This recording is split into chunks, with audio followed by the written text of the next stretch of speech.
تو میں کہوں گا اسے آزمایا گیا، وہ بیابان میں رہتا تھا اور وہ بطور انسان اس بیابان میں آزمایا گیا۔ میں خداوند کے بارے میں کہوں گا وہی میری پناہ گاہ ہے، وہ میرا گڑھ ہے، وہ میرا خدا ہے جس پر میرا توکل ہے۔ مسیح مرد کامل تھا جو ہمیشہ خدا پر توکل کرتا۔ چونکہ ہم مطالعہ کر رہے ہیں، ہم حصے میں خدا کے ناموں کی طرف اشارہ کرنا چاہیں گے۔ یہاں خدا کو حق تعالی اور قادر مطلق کہا گیا ہے۔ اس حصے میں درج خدا کے ناموں کے متعلق ہمیں بتائیے۔ جی، زبور کی شروعات میں ہم خدا کے ناموں کو دیکھتے ہیں۔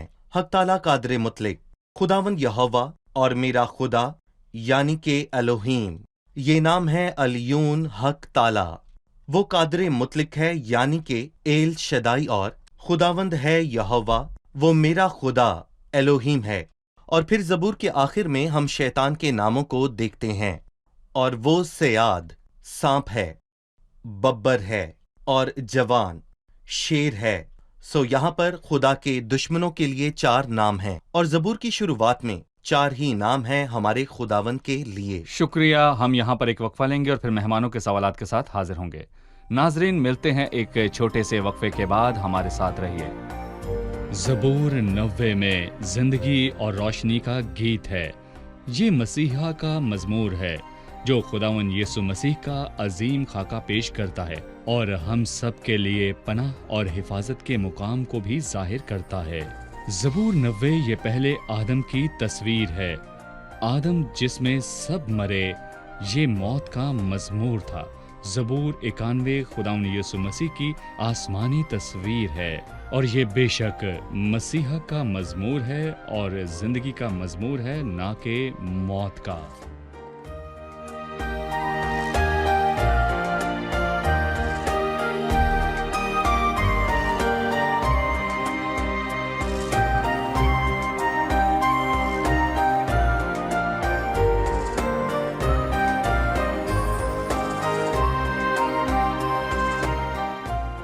خوش آمدید۔ آئیے چلتے ہیں اپنے مہمانوں کی جانب اور جانتے ہیں ان کا سوال۔ جی، کس کا سوال ہے؟ پوچھئے۔ جی، میں تیسری آیت کے متعلق پوچھنا چاہوں گی جس میں لکھا ہے کیونکہ وہ تجھے سیاد کے پھندے سے اور مہلک وبا سے چھڑائے گا۔ بھائی یوسف، راہ میں ان دہشت میں مبتلا کرنے والی باتوں سے کیا مراد ہے؟ یقیناً میں کہوں گا کہ سیاد ابلیس ہے، جو اس دنیا میں سب سے بڑا سیاد ہے۔ اور سیاد ہمیشہ ہی چلاک ہوتا ہے، اور وہ اپنے شکار کو پکڑنا چاہتا ہے۔ اور وہ کس کا شکار کرنا چاہتا ہے؟ وہ ہر ایک شکار کے لیے اس میں ایک چارہ پھندا ہوتا ہے۔ تیار کرتا ہے، اس میں چارہ ہوتا ہے۔ اور یہاں وہ سیاد کا ذکر کرتا ہے جب وہ پرندوں کا شکار کرتا ہے۔ سو ہر ایک پرندے کے شکار کے لیے اس کے پاس ایک مخصوص پھندا ہے۔ اور ہم دوسرے تموتیوس کے دوسرے باب میں یہ دیکھتے ہیں کہ لکھا ہے، اور خدا کے بندے کے ہاتھ سے خدا کی مرضی کے اسیر ہو کر ابلیس کے پھندے سے چھوٹے۔ تو میں کہوں گا کہ ابلیس ایک بڑا سیاد ہے، اور وہ ہماری راہ میں پھندا لگاتا ہے۔ لیکن وہ یہاں پر کہتا ہے کہ خدا جس پر تم بھروسہ رکھتے ہو تمہیں سیاد کے پھندے سے چھڑاتا ہے۔ بہرحال یہ ایک اور معاملہ ہے، اور وہ بات کرتا ہے مہلک وبا، یعنی گناہ جو بری طرح چمٹا ہوا ہے۔ جب ملک میں وبا پھیلے تو آپ جان لیتے ہیں، اور ہر ایک کو ہر بات سے محتاط ہونا پڑتا ہے، اور ہم کھانے پینے سے پہلے ہاتھ دھوتے ہیں اور احتیاط کرتے ہیں کیونکہ وبا پھیلی ہوئی ہے۔ لیکن یہاں ہمیں روحانی وبا نے چاروں طرف سے گھیرا ہوا ہے۔ لیکن اگر ہم حق تعالیٰ کے پردہ میں رہتے اور قادر مطلق کے سائے میں سکونت کرتے ہیں تو میں کہوں گا کہ آپ اس وبا سے محفوظ رہیں گے۔ وہ میری حفاظت کرے گا۔ جی، حفاظت۔ صحیح۔ لہٰذا بھائی یوسف، سیاد ابلیس ہے، مہلک وبا گناہ ہے، رات کی ہیبت بھی ہے۔ رات کی ہیبت سے کیا مراد ہے؟ 5ویں آیت میں ہم 5 اور 6 آیت میں ہم دو باتوں کا ذکر دیکھتے ہیں۔ تو نہ رات کی ہیبت سے ڈرے گا اور نہ دن کو اڑنے والے تیر سے، اور 6 آیت نہ اس وبا سے جو اندھیرے میں چلتی ہے، اور نہ اس ہلاکت سے جو دوپہر کو ویران کرتی ہے۔ اور اسے ہم کہہ سکتے ہیں ظاہری یا پھر پوشیدہ، وہ جنہیں آپ دیکھ سکتے ہیں اور وہ جنہیں نہیں دیکھ سکتے۔ مطلب دن کے وقت آپ خطرے کو دیکھ سکتے ہیں، لیکن جب رات آتی ہے تو آپ نہیں دیکھ سکتے۔ مطلب وبا اندھیرے میں چلتی ہے اور ہلاکت دوپہر کو ویران کرتی ہے۔ اور جہاں تک ہمارا تعلق ہے، ہم بہت سی باتوں کو جانتے ہیں کیونکہ خدا ہماری حفاظت کرتا ہے۔ اے خدا، ہم تیرا شکر کرتے ہیں کہ تو نے ہمیں فلاں فلاں بات سے چھڑایا، لیکن خدا نے ہمیں ایسی باتوں سے بھی چھڑایا جنہیں ہم نہیں جانتے، اور ایسی سازشوں سے جو ہمارے خلاف تھیں، جیسا بلکہ دنوں میں ہوا جب اس نے بلام کو بلایا اور لوگ اس سے واقف نہ تھے، لیکن خدا واقف تھا، اور اس نے شریر بلام اور بل کی چالوں سے لوگوں کو چھڑایا۔ بہت سے خطرات جن سے ہم واقف ہوتے ہیں اور دیکھتے ہیں، انہی سے رہائی کے لیے خدا کا شکر ہے۔ لیکن جب ہم خدا کی تخت کے سامنے کھڑے ہوتے ہیں اور زندگی کو دیکھتے ہیں تو ہمیں پتہ چلتا ہے کہ بہت سی باتیں اور بھی ہیں، وہ باتیں جو ہمارے خلاف ہیں اور ہم ان سے واقف نہیں ہیں۔ اس نے ہمیں وبا سے چھڑایا جو رات کو چلتی ہے، اور رات کی ہیبت سے، اور میں کہوں گا یہ خدا کا کام ہے۔ یعقوب عیساؤ سے ڈرتا تھا۔ عیساؤ کے لیے حساب کتاب کیا؟ وہ جانتا تھا کہ اس کے پیچھے لابن ہے، ظاہری اور پوشیدہ، لیکن خدا نے لابن کے معاملے میں بھی مداخلت کی اور حد مقرر کی تاکہ وہ یعقوب کے ساتھ حد پار نہ کرے۔ بالکل۔ بھائی یوسف، جب اس نے رات اور دن اور دوپہر اور اندھیرے کا ذکر کیا، میں اس میں دن کے سب حصوں کو دیکھتا ہوں، یعنی رات کو اور دن کو۔ 24 ایک جنگ گھنٹے۔ مسلسل ہے بھائی یوسف، رات اور دن، دوپہر اور صبح۔ آپ ہمیں ایماندار کے خلاف اس جنگ مسلسل کے متعلق بتائیں۔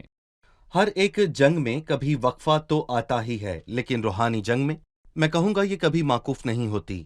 ہماری جنگ عظیم تیز بگاڑنے والی آگ کی مانند ہے، لیکن میں کہوں گا کہ ہمارا پیارا منجی، ہمارا جلالی رہنما ہے، اور ہمیں ہمیشہ تیار رہنا چاہیے، کیونکہ ہم نہیں جانتے کہ ہمارا دشمن ہم پر کب حملہ کر دے۔ وہ ایسا ہے۔ اس لیے مسیح نے بہت اہم بات اپنے شاگردوں سے کہی، لیکن انہوں نے غور نہ کیا، اور وہ ناکام ہوئے کیونکہ انہوں نے غور نہ کیا۔ جاگو اور دعا کرو تاکہ آزمائش میں نہ پڑو۔ انہوں نے ایسا نہ کیا، وہ آزمائش میں پڑے اور وہ ناکام ہوئے۔ اور میں کہوں گا کہ پترس نے سبق سکھایا، کیونکہ اس نے اپنے پہلے خط میں ایمانداروں سے کہا، تم ہوشیار اور بیدار رہو، تمہارا مخالف ابلیس گرجنے والے شیر ببر کی مانند ڈھونڈتا پھرتا ہے کہ کس کو پھاڑ کھائے۔ تم ایمان میں مضبوط ہو کر اس کا مقابلہ کرو۔ بھائی یوسف، 7ویں آیت میں خدا کے کام کا ذکر ہے کہ تیرے آس پاس 1000 گر جائیں گے اور تیرے دہنے ہاتھ کی طرف 10,000، لیکن وہ تیرے نزدیک نہ آئے گی، لیکن تو اپنی آنکھوں سے نگاہ کرے گا اور شریروں کے انجام کو دیکھے گا۔ کیا اس کا مطلب یہ ہے کہ آس پاس کے تمام دشمن ہمارے قریب بالکل نہیں آ سکتے، یا کوئی حادثہ یا بیماری یا تنگ دستی یا موت ایماندار کے نزدیک نہیں آ سکتی؟ میرا مطلب، کیا کوئی مسلسل ہمیں بچاتا ہے ان ایمانداروں کا کیا جو قتل و غارت کا شکار ہوتے ہیں؟ دیکھیں، اگر ہم یہ کہیں کہ یہ زبور مسیح کے حوالے سے ہے تو میں کہوں گا کہ کیا مسیح کی زندگی آسان تھی؟ نہیں۔ اور کیا اس کے خلاف مصیبتیں اور سازشیں تھیں؟ جی ہاں، بالکل تھیں۔ بہرحال میں کہوں گا کہ کیا وقت کے آنے سے پہلے لوگ مسیح کا کچھ کر پائے؟ بالکل نہیں۔ اور میں کہوں گا کہ اسی کا اطلاق ہم سب پر ہوتا ہے۔ اگر خدا ہمیں روحانی آزمائش میں ڈالنا چاہے تاکہ ہم اس سے کچھ سیکھیں تو وہ ایسا ہونے دے گا، اور ہم کچھ نہیں کر پائیں گے، لیکن ہم دشمن کے رحم و کرم پر نہیں، بلکہ ہم خدا کی رحمت کے سائے میں ہیں، بلکہ مسیح ہی کی طرح کسی نے اس پر ہاتھ نہ ڈالا، کیونکہ اب تک اس کا وقت نہیں آیا تھا۔ لہٰذا آپ خدمت میں ہیں اور مسیح یسوع آپ پر کسی قسم کی آزمائش نہیں آنے دے گا، تو کوئی آپ کے خیمہ کے نزدیک نہیں آ سکتا، لیکن اگر وہ اجازت دیتا ہے تو یہ آپ کی بھلائی کے لیے ہوگا۔ میرا مطلب، آزمائش پالوس پر آئی، لیکن یہ اس کی بھلائی کے لیے تھی، اور اس نے کہا کہ اس لیے میں مسیح کی خاطر کمزوری میں خوش ہوں تاکہ مسیح کی قدرت مجھ پر چھائی رہے، کیونکہ جب میں کمزور ہوتا ہوں تو اسی وقت زوراور ہوتا ہوں۔ خدا کے مداخلت کرنے کے حوالے سے بائبل کا نظریہ یہ نہیں کہ وہ مکمل رہائی کے لیے مداخلت کرتا ہے، بلکہ خدا مصائب کو آنے دیتا ہے تاکہ اس سے اسے جلال ملے۔ دیکھیں، میں کہوں گا کہ مجھے دوسرے تموتیس کے 3 باب میں پالوس کی بات اچھی لگی، جب اس نے ان مصیبتوں کا ذکر کیا جو اس نے اکنیم اور دربے اور لسترا میں برداشت کی۔ اسے سنسار کیا گیا اور انہیں لگا کہ وہ مر گیا ہے، اور اس نے ان آزمائشوں کے متعلق کہا کہ اس نے مجھے ان آزمائشوں سے چھڑا لیا ہے، اور میں کہوں گا انہوں نے اسے سنسار کیا، وہ مر گیا، لیکن وہ مرا نہیں، بلکہ وہ سلامتی سے اٹھا، اور وہ سخت آزمائش اس کی اور بھائیوں کی تسلی کا باعث بنی۔ 9ویں آیت میں لکھا ہے، پر تو اے خداوند میری پناہ ہے، تو نے حق تعالیٰ کو اپنا مسکن بنا لیا ہے، تجھ پر کوئی آفت نہیں آئے گی اور کوئی وبا تیرے خیمہ کے نزدیک نہ پہنچے گی، کیونکہ وہ تیری بابت اپنے فرشتوں کو حکم دے گا کہ تیری سب راہوں میں تیری حفاظت کریں، وہ تجھے اپنے ہاتھوں پر اٹھا لیں گے